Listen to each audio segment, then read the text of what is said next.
Welcome to the FlipTech East Coast Podcast, a podcast where we introduce you to this year's teacher presenters. This year's conference is being hosted by Collingswood High School in Collingswood, New Jersey, and is being held on June 29th and 30th. In this podcast, we bring to you Vicki Miles. She is presenting on essential free tools and strategies for flipped learning. Victoria joins us from Massachusetts. If you're interested in hearing Victoria or any of our teacher presenters speak at this year's conference, please register at fliptech.fliplearning.org.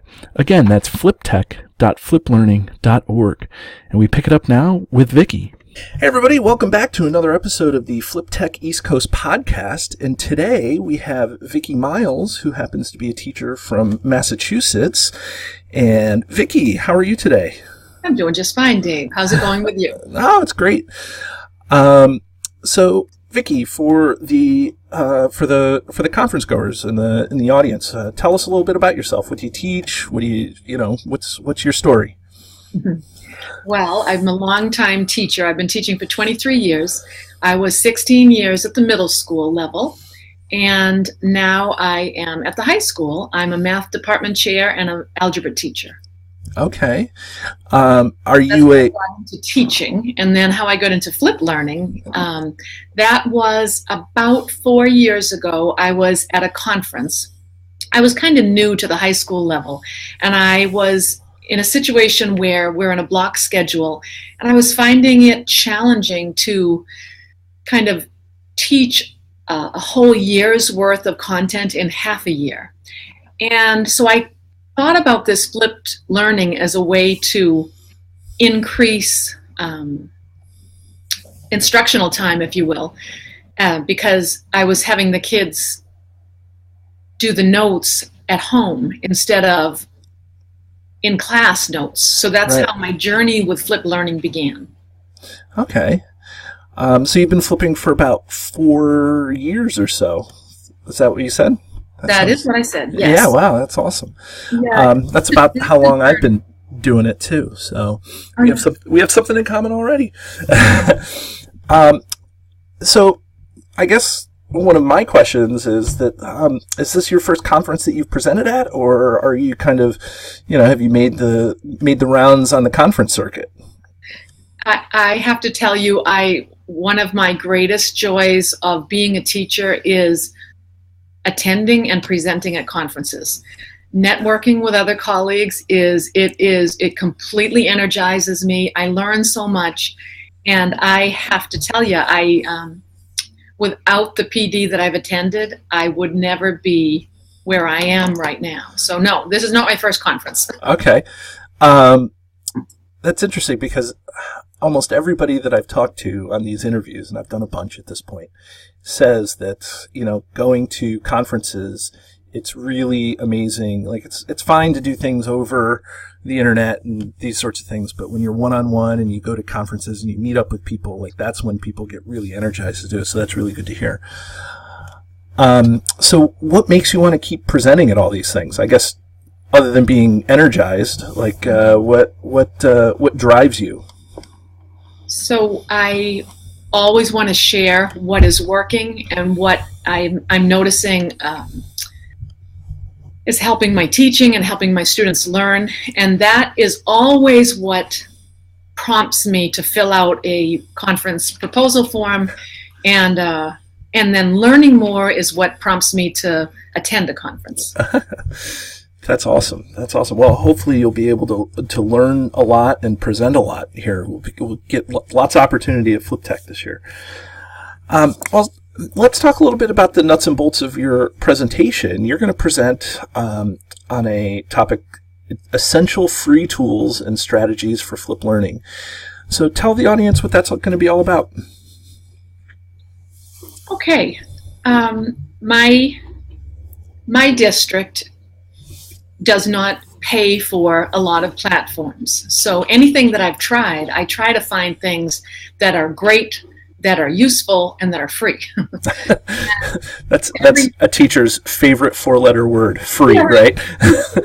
And every year, my flipped classroom, it evolves a little bit more. Mm-hmm. And I know that when I started, I had a WordPress blog, and I thought, well, this is good. This is how I'll push out these digital resources to kids. And then I found some videos on YouTube for my geometry classes. And then at the end of the year, the students said to me, you know, Miss Miles, we really wish that we had heard your voice. So then I thought, okay, so now what do I do? So now I'll make some videos, and I have a Mac. And so I have Keynote, which is just the version of kind of like a PowerPoint. And I find that, oh, there's a way to annotate with your own voice. I already have all my PowerPoints. Why not just make videos like this and throw them up on YouTube? So that was all good. That improved that, because the one kid's request about, oh, we want to hear your voice. Right. That was satisfied. And that's interesting, because I went through the same thing. I didn't want to make my own videos, and then the kids clamored practically to hear my own voice, and I found that they were more engaged when I did that. And so then the next year, one of my students at the end of that year said, you know, Miss Miles, you're making these videos and you're giving us these notes templates, but I have to tell you, I'm not really learning the math. And I said, oh no, what do you mean by that? And he said, because all I do is fast forward the video until I'm supposed to take the notes. Then I write down the notes. Then I fast forward the video. So that really gave me pause. And this past summer, I looked into Edpuzzle, which has completely changed everything, because now the kids, they still hear my voice, but they are getting live opportunities to answer questions about the content. It's sticking more for them, and my assessment results are better. So that's one of the things I'll be sharing. Oh, that's really great. I love the Edpuzzle platform, or the PlayPosit's the same sort of thing. There's a couple out there, and they're both are free to some extent. So, yeah, I guess you can pay to get a better version for each, but definitely. Oh, go ahead. You can also give a workshop at your school to other teachers, and then what Edpuzzle does is they give you the free the grade book that is part of their paid version, but just for doing a little bit extra to promote the platform, you get the benefits of having a paid version when really you didn't pay for it. Wow. Okay, I didn't even know that. That's a good tip or trick here for our teachers. So, in terms of people attending your session, Vicki, who do you think is going to get the most out of coming into your session? I have in mind really kind of the newer or the novice teacher who is either just starting out, thinking about doing it. But I think that a math teacher who has experience with flipped instruction but really has only used flipped learning as a way to kind of push out notes. I wanted to share with them some ways of having kids make sense of the math using the flipped format. Okay. And so sounds like math teachers mainly, and then maybe other subject areas just to get some exposure to Edpuzzle and some of the other tools, or? I think math teachers would probably be the ones that would make the most sense to practice. Yeah. And so the other part about being at a conference, and we talked about this a little bit, energizing yourself to get back there. But part of the other half of coming to a conference is to attend the conference and to, see people speak and to hear keynotes and to, participate in workshops or whatever else the conference has to offer. So, what do you hope to gain from coming to Flip Tech this summer? I am going to be that person who has my schedule down to the minute. I am going to want to go to every single workshop that I can go to. I'm going to want to network with people, grab emails, grab resources. It is truly, when I go to a specialty conference like this one on flipped learning, I just walk out ready to try something new, something that I hadn't done before. Oh, that's great. One well, we hope that we can provide you for this. Our school has some things that we're going to do that I think are pretty unique to our school. We have a whole set of 30 Google explorations that we're going to open up. If you've ever heard of Breakout EDU, we're going to have Breakout EDU workshops and people doing that for classroom excitement. So there's all sorts of things that we're going to do beyond kind of the traditional workshop or the traditional conference setting where, everybody comes in and does stuff. Plus, we're having a screening of the movie Most Likely to Succeed. So who knows? We're just going to jam it all in. We're going to do 2 days of action-packed adventures here. Sounds good. Yeah. Good way to begin the summer and end a school year. Yeah. We tried to do that on purpose. So, it's like people want to reflect on what they did, and they also want to, to get excited for the summer and have a little energy moving into there.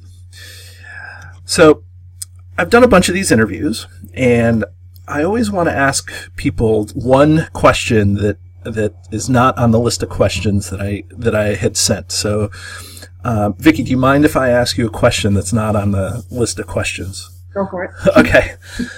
So, if you could describe your classroom in 3 words, what would those 3 words be? And you can feel free to explain after you give me the 3 words, or 1 word at a time. But I've had some really interesting responses. Somebody said stuffed animals. That was that was an interesting response. Well, I guess the first word that comes to mind, just for the nature of the students that I teach at-risk reluctant learners. Mm-hmm. And so what we have is we have a safe classroom. Okay. So that's one word, safe. Another word, structured. It's highly structured, but yet half kind of unpredictable at the same time. There are routines in place, and all about the digital. All about the digital. Yeah. Let's see. All about the digital. I'll just mark you down for digital. How about that? Is that good? Because I guess you could have safe environment, because that was your first one. You could have that as 2 words too. So unless you hyphenate, you can make all of them compound words, and then you'll be good. So. Well, Vicki, it's been such a pleasure to talk to you about your presentation and to talk to you and to meet you digitally, and I can't wait to meet you at the actual conference in the summer. Same here, Dave. I'm really looking forward to the conference, to meeting you and the other organizers and the other presenters and the participants. It'll be fun. Yeah, thank you so much.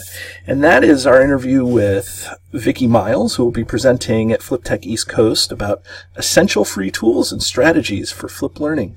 Thanks for joining us. That's it for this episode of the FlipTech East Coast podcast. We hope that you join us at the conference. Again, for more information or to register, please visit fliptech.fliplearning.org. Again, that website is fliptech.fliplearning.org, and we can't wait to see you there.